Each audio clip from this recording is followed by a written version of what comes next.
জি, আমার বাবাকে। উনি অনেক খুশি হয়েছে আমার পারফরমেন্সে আমার এখানে আসে খেলাতে। আমার সাথে আছেন ইকবাল এবং হাসিম ভাই, দুইজনই ঠাকুরগড় এবং দুইজনই আমার খুব পরিচিত এবং দুইজনের লড়াই সংগ্রাম সব কিছুই আমি জানি। প্রথমে ইকবালের কাছে জিজ্ঞেস করি আসলে হাসিম ভাইয়ের পারফরমেন্স কেমন লাগলো? আলহামদুলিল্লাহ অনেক ভালো লাগছে। শুরু থেকে হাসিম ভাই যে ফ্লোতে বোলিং করছে আমাদের টিমের মোস্ট ইকোনমিক্যাল বোলার এবং বেস্ট উইকেট টেকার আমাদের টিমের। আলহামদুলিল্লাহ অনেক ভালো লাগছে। উনি মন থেকে বলতেছি বেস্ট বলার হতে পারলে আরও অনেক ভালো লাগতো। হাসিম ভাই, ইকবালের ব্যাটিংটা কেমন লাগলো, বিশেষ করে প্রথম দুই ম্যাচে প্রথম ছক্কাটা কেমন লাগছে? তো মন জুড়ানো, লাইক অমৃত। অভিষেক শর্মা একটা ছক্কা দেখলেন এরকম? হ্যাঁ, অবশ্যই।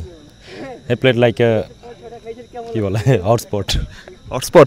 আচ্ছা, যাই হোক ইকবাল, আপনার লড়াইয়ের গল্পটা তো আমরা দেখেছি এবং আগেও শুনেছি। আসলে এই একটু সংক্ষেপে যদি বলতেন আসলে কতটা কষ্টদায়ক ছিল আপনার জন্য এবং কতটা বড় একটা অ্যাচিভমেন্ট ছিল, বাসার মানুষ কতটা খুশি?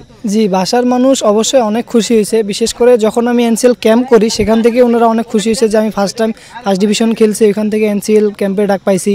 তারপরে আল্লাহর রহমতে ক্যাম্পেও ভালো পারফরমেন্স করছি। দেন আকবর ভাইদের কল আসলো, সুযোগ পাইলাম, ওইখান থেকে আর কি আল্লাহর রহমতে যতটুকু পারছি টিমের জন্য পারফরমেন্স করার চেষ্টা করছি। এই যতটুকু পারফরমেন্স, এই ট্রফি আপনি একটা অংশ কাকে ডেডিকেট করতে চান? জি, আমার বাবাকে। উনি অনেক খুশি হয়েছে আমার পারফরমেন্সে, আমার এখানে আসে খেলাতে। বিশেষ করে উনার বলবো এটা একটা স্বপ্ন ছিল যে আমাকে বড় পর্দায় উনি দেখবে। আল্লাহর রহমতে এটা খুব তাড়াতাড়ি আমি পূরণ করতে পারছি, এটার জন্য খুব ভালো লাগতেছে। হাসিম ভাই, আপনারটা আসলে কাকে ডেডিকেট করতে চান? আপনার লড়াইয়ের গল্পটা আমরা জানি টুকটাক এবং অনেক দিন পরে এরকম একটা মঞ্চ পাওয়া এবং সেখানে পারফর্ম করা। আসলে উৎসর্গ করলে তো অনেক জনেরই নাম আসবে, তো ফ্যামিলি মেম্বারদের অবশ্যই, এরপরে যারা সাপোর্টে ছিল আমার, বিশেষ করে আনসিন এদেরকে উৎসর্গ করবেন।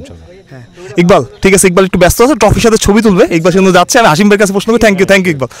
হাসিম ভাই, যেমনটা বলছিলাম, যে গল্পটার কথা বলছিলাম আসলে, আপনি আপনার পারফরমেন্সে খুশি। আজকে ফারুক ভাই কথা বলতেছিল, ফারুক ভাই জিজ্ঞেস করছি যে একজন পারফর্মারের নাম যারা আপনি দেখছেন, নতুন একজন ক্রিকেটার, ফারুক ভাই আপনার নাম বলছে, এটা শোনার পর আপনার কেমন লাগতেছে?